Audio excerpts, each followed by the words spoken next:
Hi, it is Denise, a.k.a. Linus, and I am back again with B.R.N, Black Revolutionary Now, for another lock-related video. In my last video, I didn't really have a chance to describe what his YouTube channel is about, so do you want to kind of tell them briefly about the topics that you talk about on your channel? Yes, I am B.R.N, Black Revolutionary Now.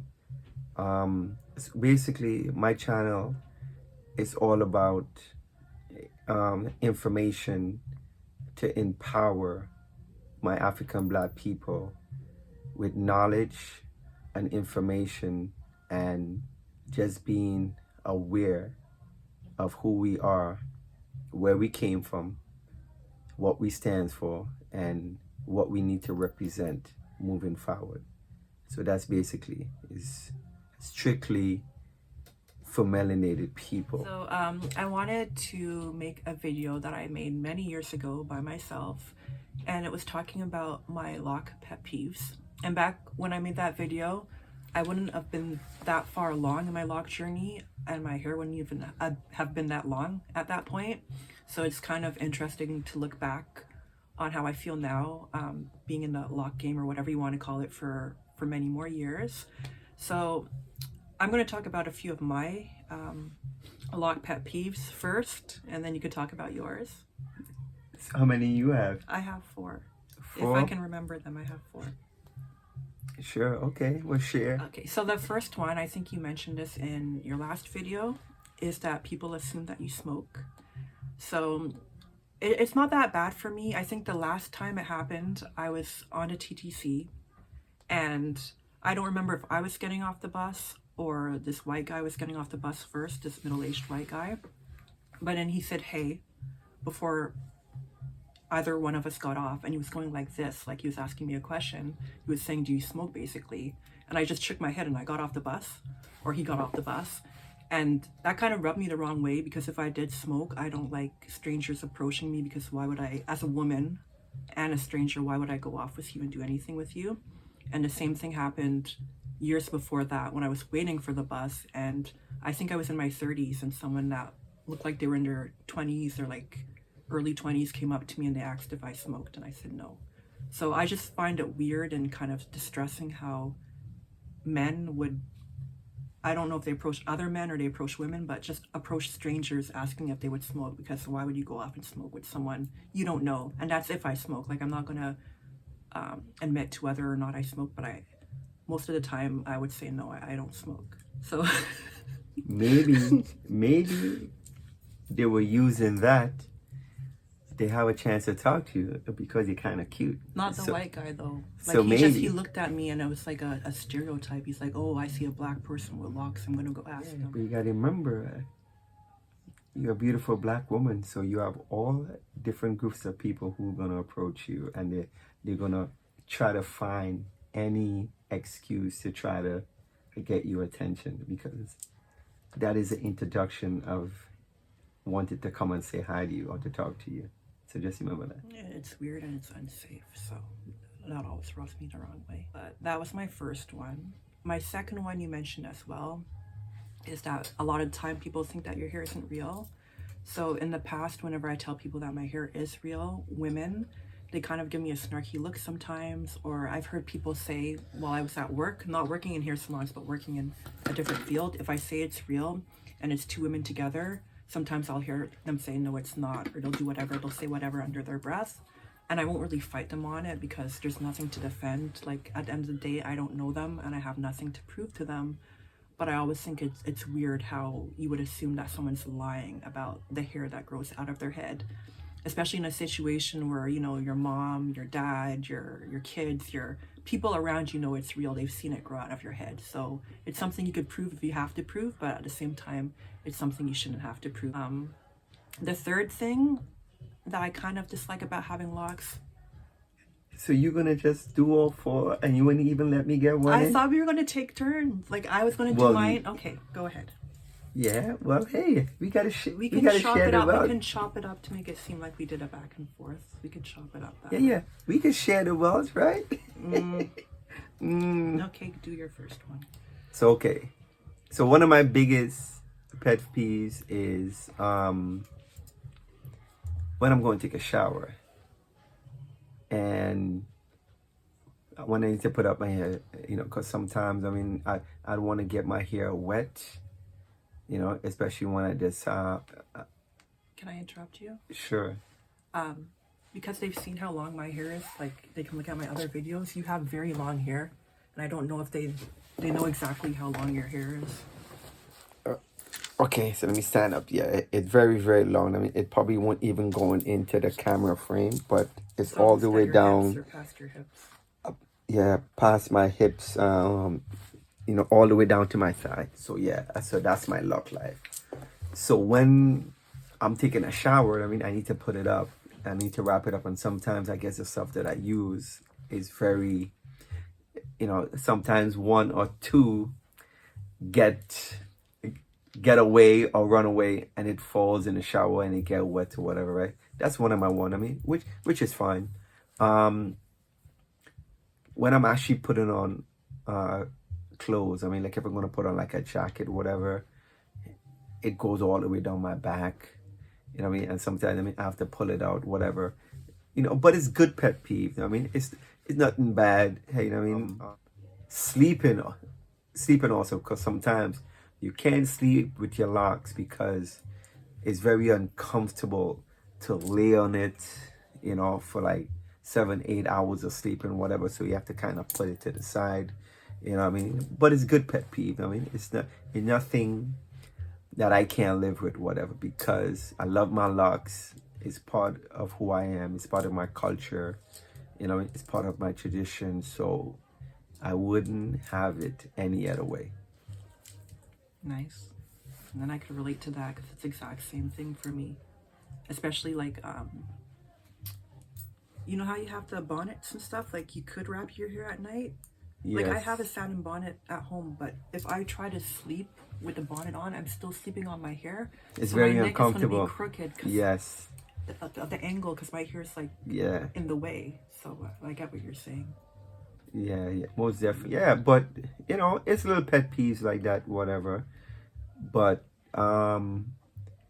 this is part of who we are, and this is part of having like long hair, because I think that for most people who don't, they don't really understand it. But it's something that, hey, I'll be living with it for at least 25, 30 years, right? This is my second growth, so I'm used to it by now, and it's just something we have to navigate through, just based on having this beautiful hair. So, and I won't change it, and I'm sure you wouldn't change it either. You navigate around it.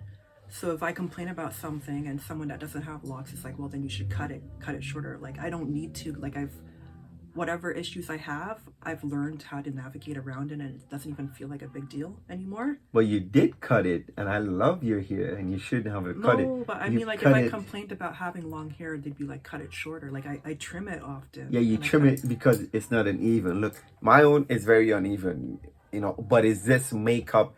It's just the way how it looks. And actually, she did this. She did the Blonde Street. This is the first time in history I've ever done anything to my hair, and she did it, and it looks amazing. It give it, it does give my hair some personality, where she put the highlights inside of it, and it's just so beautiful. So she did a good job. Thank you. So my last pet peeve is going to sound so superficial, but I'm going to say it anyway because that's funny. So when I color my hair, the odd time that I do color, actually I do color my hair a lot. Like I always get 1 or 2 comments on YouTube saying I shouldn't color my hair. So during my last video, I talked about my gray hair, but I didn't mention that I colored my purple, like the bleach, any part that was light, I colored it soft black. So I colored the lengths of my hair again. But when I do color my hair, I have to buy boxes and boxes and boxes of hair dye, because like my hair, not that it's long and thick, but it also being in locks, it soaks up the product. So you have a big supply? No, like I'll buy like at least 5 tubes of hair color, like full tubes from the beauty supply shop. and I still have to add developer on top of that. Oh, And then sometimes I I thought still it don't was 5 have enough. boxes. What about 5 boxes? I thought it was 5 boxes a day. I do. I buy like 5 boxes of dye at least when I try to color my hair. What? But then sometimes it's still not enough because it's not just being long and thick. It's like it's the locks being like little sponges and sucking up all the product.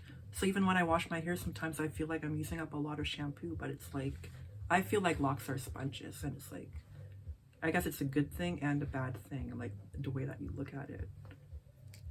Like, have you noticed Yeah. before that like if you walk into a restaurant like that has really strong smelling food, I don't want to sound racist, but like an Indian restaurant, and then you walk out, the smell stays in your hair.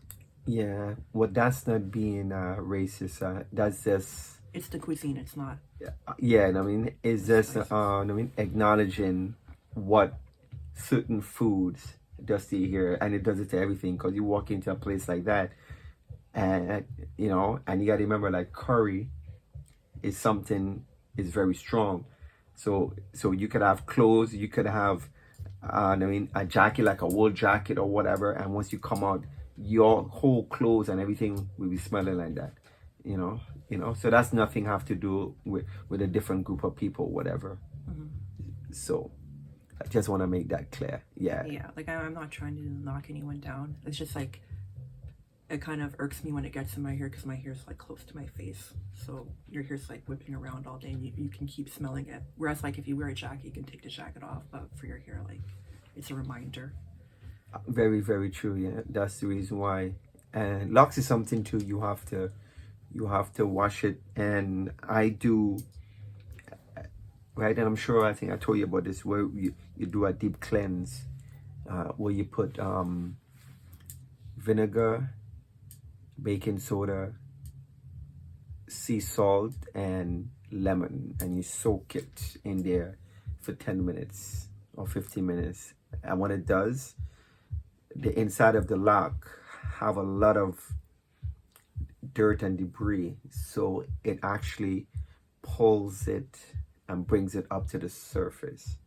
So when people actually wash the hair with shampoo, they think, okay, I mean, they're cleaning the hair. No, you just glazing like over your locks. So you have to get inside of it, and that's the reason why those four ingredients actually pulls the hair, pulls the particle, I mean, out of the hair, whatever.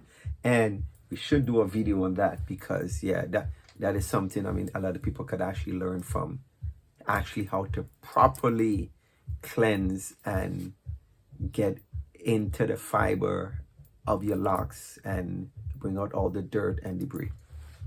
That reminds me of another lock pet peeve I have, or I had in the past, but I don't have anymore.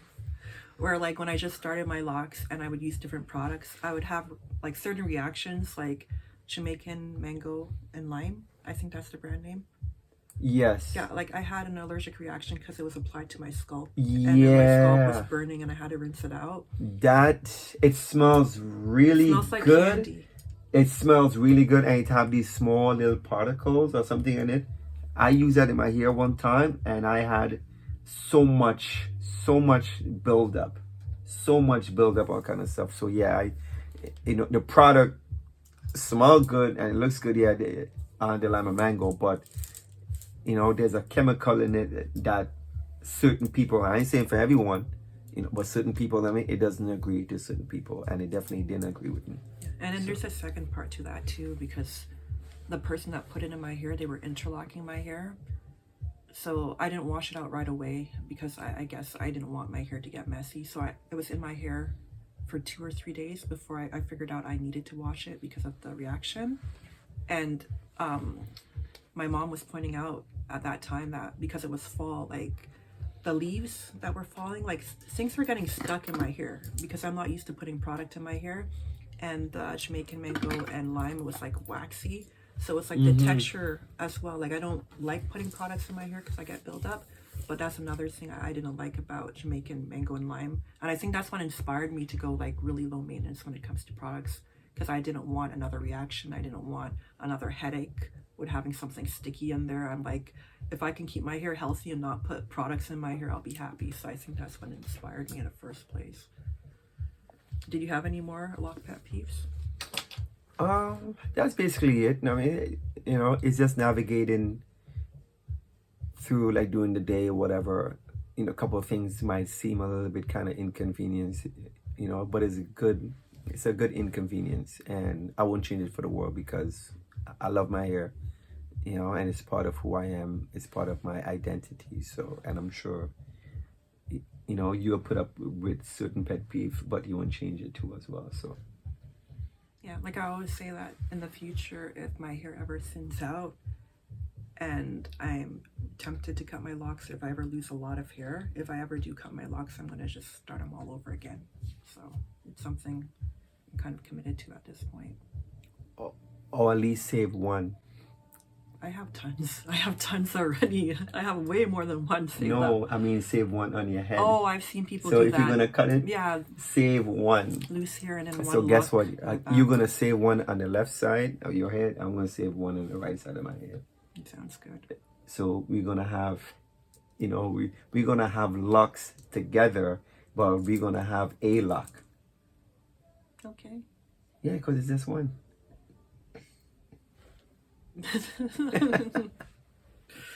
Okay. So if you don't have any more pet peeves, I can't think of any more at the moment. So if you guys made it this far, thank you as always for watching. Check out B.R.N, Black Revolutionary Now's channel. I'll put it in the bottom of the description, and I'll catch you guys later. Bye. Peace.